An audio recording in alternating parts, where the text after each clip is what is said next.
Hey guys, welcome back. I hope you are having an amazing day. Let's get right into the stories. The first one is an entitled People Story.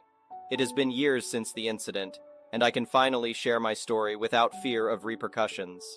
Life has taken unexpected turns, and I have found myself in a place far from Autumn Estates, the neighborhood controlled by a despised homeowners association. Allow me to delve into the background, providing you with a clearer picture of how my life unraveled. Autumn Estates was once my haven, but the intrusion of the Homeowners Association disrupted the tranquility I once cherished. Reluctantly, I succumbed to their demands at the behest of my late wife, Annie. The relentless harassment from entitled board members and their judgmental golf cart glares had taken a toll on her. Joining the Homeowners Association seemed like a compromise to preserve our peace. Then, tragedy struck. Annie was diagnosed with late-stage breast cancer and succumbed to its merciless grip within a mere 3 months. Devastated and lost, I found myself sinking into a deep depression, unable to cope with the loss of my beloved wife and our daughter, who had fallen victim to a drunk driver a decade earlier. Financial hardship soon followed. Unemployed and drowning in bills, I couldn't fulfill my obligations, including the monthly Homeowners Association dues. Their aggressive tactics escalated, knocking on my door with demands for payment. I humbly pleaded for leniency, explaining the dire circumstances and asking for an extension to get back on my feet. Regrettably, compassion was a luxury they deemed unworthy. In a last-ditch effort, I attended an homeowners association meeting, baring my soul and beseeching them to empathize with my situation. It was an excruciating experience, a heart-wrenching plea met with callous laughter. Except for 1 or 2 board members who displayed a shred of humanity, the rest remained resolute, unyielding to my recent loss. Within the same week, I received a cold legal notice from the Homeowners Association's attorney, threatening court action if I failed to settle the outstanding dues within a mere 10 days. Overwhelmed and desperately seeking a resolution, I scraped together 2/3 of the amount, hoping they would show mercy. But mercy was an alien concept to these individuals. They demanded full payment, refusing to accept anything less. Cornered and defeated, I found myself in a courtroom, represented by an ineffective lawyer, while the judge displayed little sympathy for my plight. Inevitably, the judge ordered me to pay the Homeowners Association's exorbitant fees. Though I could only offer what I had, it fell short, and they granted me a meager 30-day extension. My debts piled higher, reaching an insurmountable peak, compounded by medical bills from my wife's illness, towering like a monument of despair. And then, the crushing blow came. The Homeowners Association placed a lien on my house, preparing to sell it and evict me should I fail to settle the entire sum. Panic seized my heart. I had no family, no safety net to catch me if I fell. Where would I go after being cast onto the streets? 15 years of memories saturated those walls, memories I wasn't ready to relinquish, but it seemed I had no choice. The weight of the lien loomed over me, time slipping through my fingers like grains of sand. Frenzied attempts to gather funds proved futile. I was drowning in debt, my credit maxed out. With no alternative, I informed the Homeowners Association of my inability to pay, and the eviction date was set, a swift end to my time in that house accompanied by the extinguishing of hope. 2 days remained before the eviction, and I found solace at the bottom of a bottle. It was a destructive coping mechanism, albeit a temporary respite from the harsh reality. In my inebriated state, I stumbled upon a news story of a man who, consumed by anger and desperation, set fire to his home and disappeared. In that fleeting moment, it struck me as a twisted but fitting solution. A dark humor laced my thoughts, and I hatched a plan. Unconsciousness swallowed me shortly after that revelation. When I awoke the following morning, the idea still burned bright within me. It was my last day in the house. My final chance to defy the Homeowners Association is tyranny. Bitterness and anger simmered within me, fueling a resolve I had never known. Hastily, I booked a plane ticket to a destination in South America, using the meager savings I had managed to scrape together. The final preparations ensued. I drenched my living room in gasoline, creating a trail that snaked through the hallway and up the stairs. The plane's departure loomed a mere hour and a half away, a narrow window for my act of defiance. Igniting the fire, I sped away from my former sanctuary. Approximately 5 miles down the road, a column of black smoke greeted my eyes, rising ominously from the heart of my neighborhood. Sirens blared in the distance. fire trucks racing towards the inferno I had unleashed. A sense of liberation mixed with the pangs of grief as I drove towards the resting place of my late wife. Placing flowers from the rose bushes she had nurtured, I bid her a final farewell before continuing my journey to the airport. Fortunately, my departure was unhindered by questioning officials, and I boarded the plane, leaving behind the ashes of my past. Life since then has been different, yet a form of respite. The new destination provided a picturesque scene worthy of fairy tales. Exquisite cuisine, vibrant culture, and breathtaking vistas welcomed me each morning.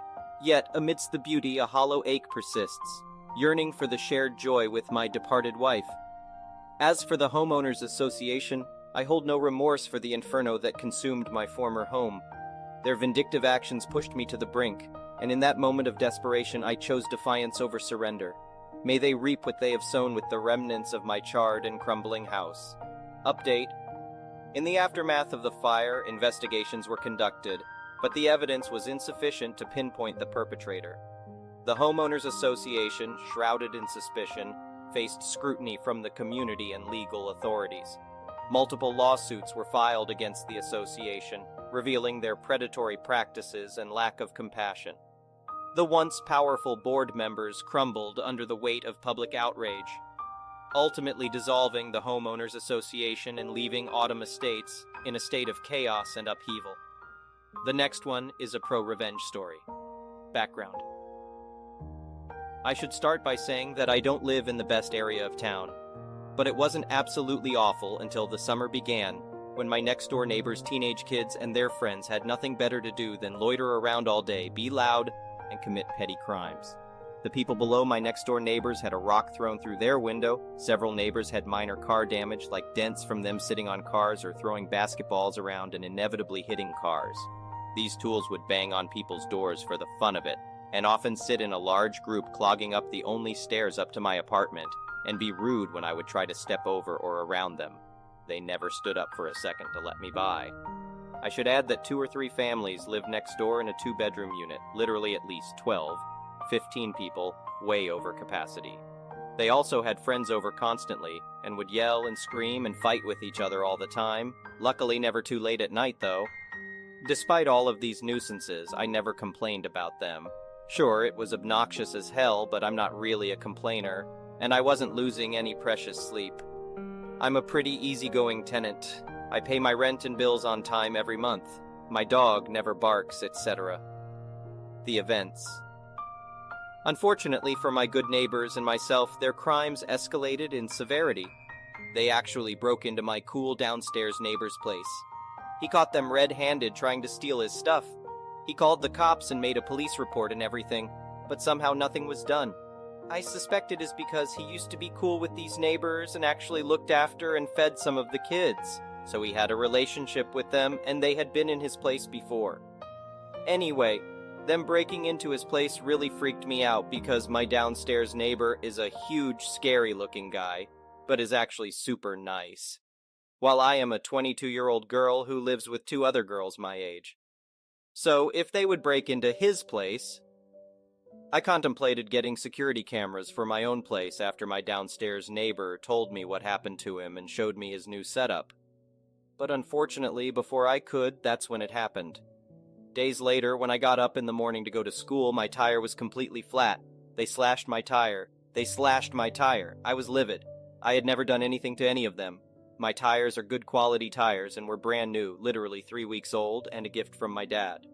I barely had the money to replace my slashed tire. As most of you probably know, car insurance and tire warranties don't cover vandalism to tires, so I had to buy the replacement in full. I was so enraged at this point. These craps have been committing crimes, destroying property, and basically getting away with it despite complaints to management and police reports. I swore to my girlfriend and myself that day that I would see to it that these horrible people would get evicted. I didn't care how long it took.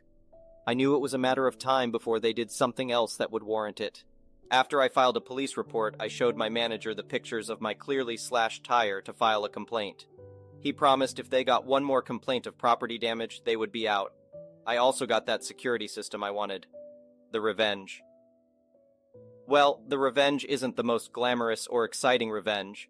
What did I do? I documented everything. Every time they clogged the stairs, which they had been warned about multiple times. Every time they were exceptionally loud, which they had been warned about multiple times as well. Every time they did anything that would count as a violation that I had overlooked in the past. Nope. Duck these people. Easygoing Kunari QT was no more. Not for them. My apartment manager actually encouraged me to report them for every little thing. I suspect because he was sick of these 91 a-holes too. But I knew before I would send him my compiled report, I had to have something good. 2 weeks passed. I hardly saw them around, all quiet on the western front, until they finally came back, thinking that they had laid low long enough and the heat was off of them. Since the tire slashing incident, I have been parking at the building across the parking lot instead of right in front of my own building because that's where they always used to hang out. On Sunday, I caught one of the a-holes sitting on the hood of my car talking to a bunch of the others, but they all ran away before I could yell at them to get off of my car. Upon further inspection, I noticed that there was actually a large shallow dent on my hood from them repeatedly sitting on my car. My roommate's car had a similar dent, and I see them sit on my downstairs neighbor's friend's car all the time. Well, today I decided to park right in front of my apartment where I used to park, in full view of my new security system. Lo and behold, footage of them sitting and banging on my car. I sent my manager the angriest email I could muster while still maintaining completely respectful language, with the footage attached, of course. I told him something must be done. I got an email back within minutes, thanking me for notifying him and informing me that he would serve them a notice to vacate tomorrow. They will have 30 days. Duck with my car? Lose your home. As I type this while sipping my fresh iced tea, I can hear those craphead kids playing basketball, probably hitting more cars in the process, and shouting and laughing. I can't help but smile, knowing they won't be laughing for long. The next one is a petty revenge story. I just read a story on here that reminded me of my dad's personal petty revenge story. I was around 10, 12 when this happened. Our old next-door neighbor was a nosy, lazy, stay-at-home mom. She liked to complain about almost everything.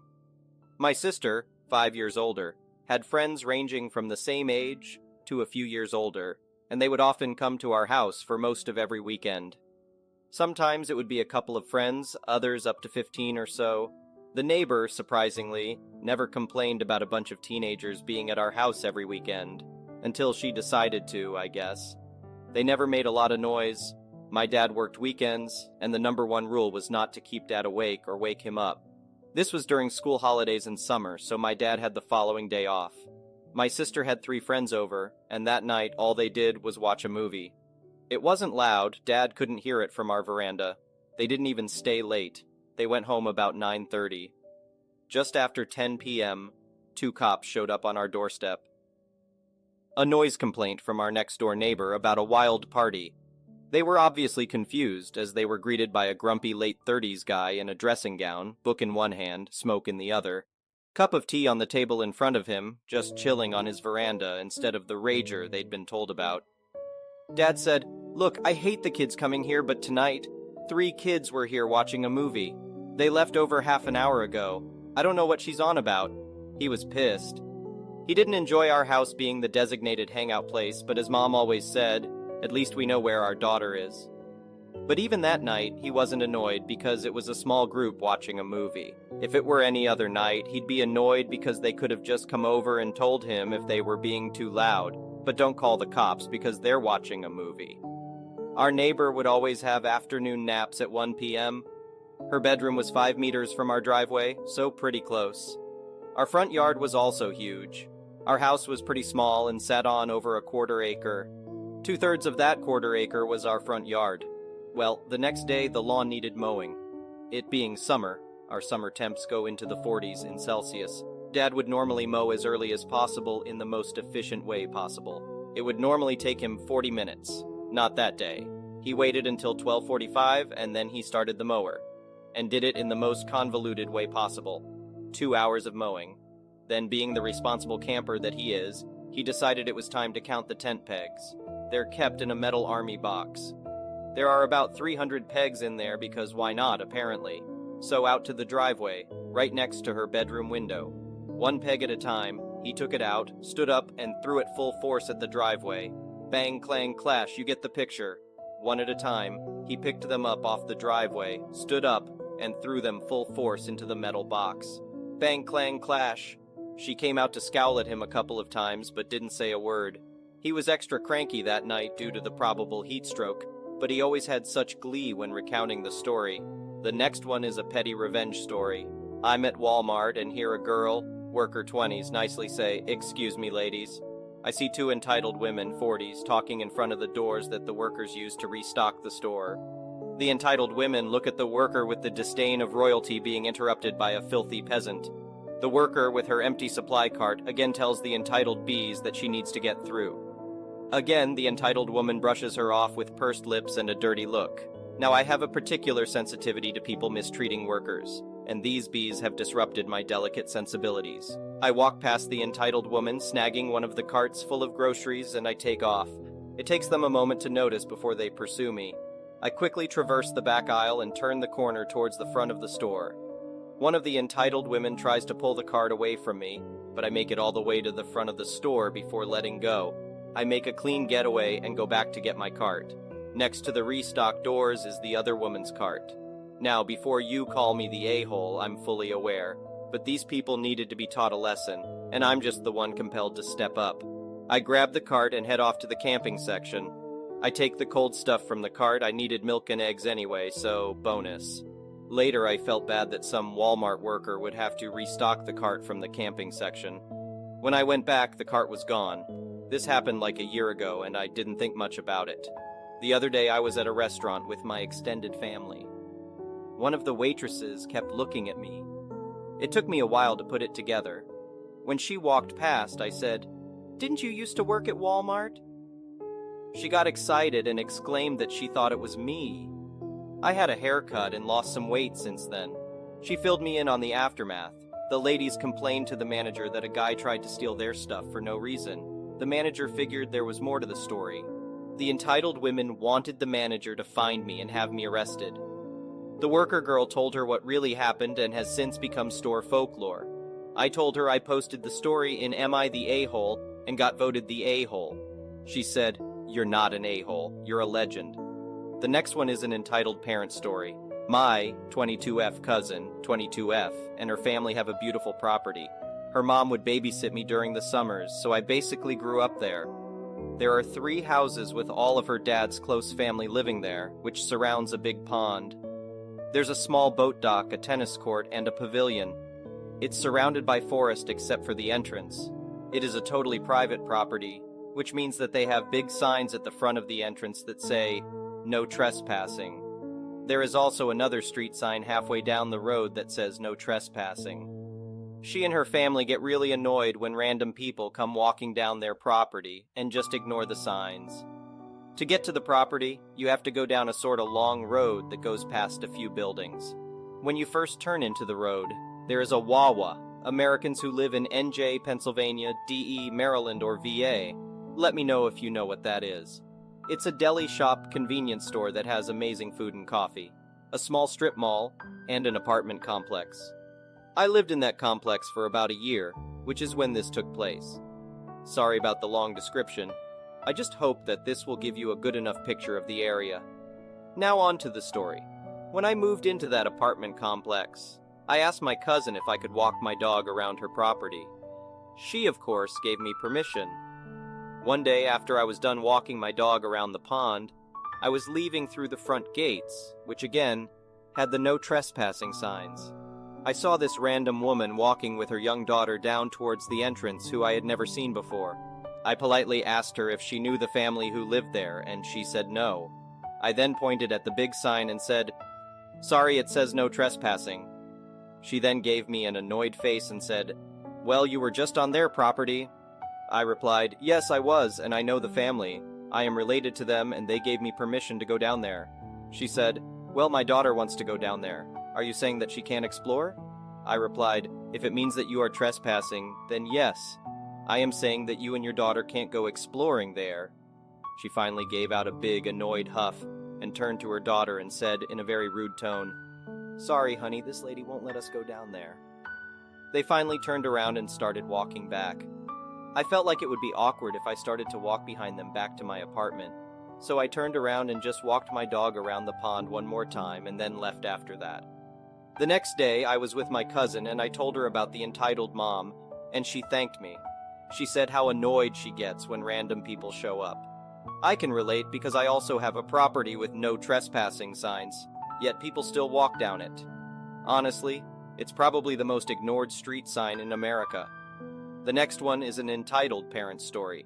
My husband and I are currently vacationing at a 5-star hotel. There are 2 separate pools, one for kids' families, and the Serenity Quiet one for adults. 21 plus is enforced. Both pools are very clearly marked as such by large signs placed around the perimeters of each. We've been here for a few days, and it has been a literal paradise. We have not run into many families' kids, and those that we did see were exceptionally well behaved and attended to by their parents. Until today. We went to the adult pool and got set up on 2 chairs. The pool was in front of us and the hot tub was behind us. It was a tad chilly, so we ventured over to the hot tub where we saw a kid about 7 playing with a ton of Star Wars toys on the steps. Call me a Karen, I don't care, but this set me off. We came to this resort specifically because of the 2 very separate pools with enforced rules. I want to relax. I don't feel like hearing screaming kids on vacation. I went over to the attendant stand and asked if the hot tub was for families, and if so, was there an adults-only hot tub that we might be directed to? I knew the answer, I just didn't want to come across as too aggressive. I was told that the hot tub was indeed for adults only, so I proceeded to tell both pool attendants that there was a child in the hot tub and I didn't know if his parent was nearby. You guys, both pool attendants were basically like, hell no, and I walked very fast over to the hot tub and told a woman who was apparently the mother, EM, of the child that it was adults only, and they had to leave. The kid was told to get out. Crying/screaming ensued, and he and the mom then just sat on the chairs. But wait, there's more. After about 5 and 10 minutes, they were still sitting on the chairs in the adult area, and again the attendant came over and informed them that the area was adults only, and they're not even allowed to sit there, even if they're not actively using the hot tub. EM was pissed, angrily packed up their stuff, and both were ushered out of the adults area. I suspect they were there because the kids' pool area was super busy, and EM didn't want to deal with other kids, and/or couldn't score a chair. We tipped the attendants generously on our way out, and are already planning our next vacation here. I wish more businesses would realize that not everyone wants to commingle with families of kids. This individual actually left us a 1-star review on Yelp. The nerve of some people astonishes me. Thank you for watching. I would really appreciate it if you could like the video and subscribe to our channel if you haven't already. We'll see you again tomorrow.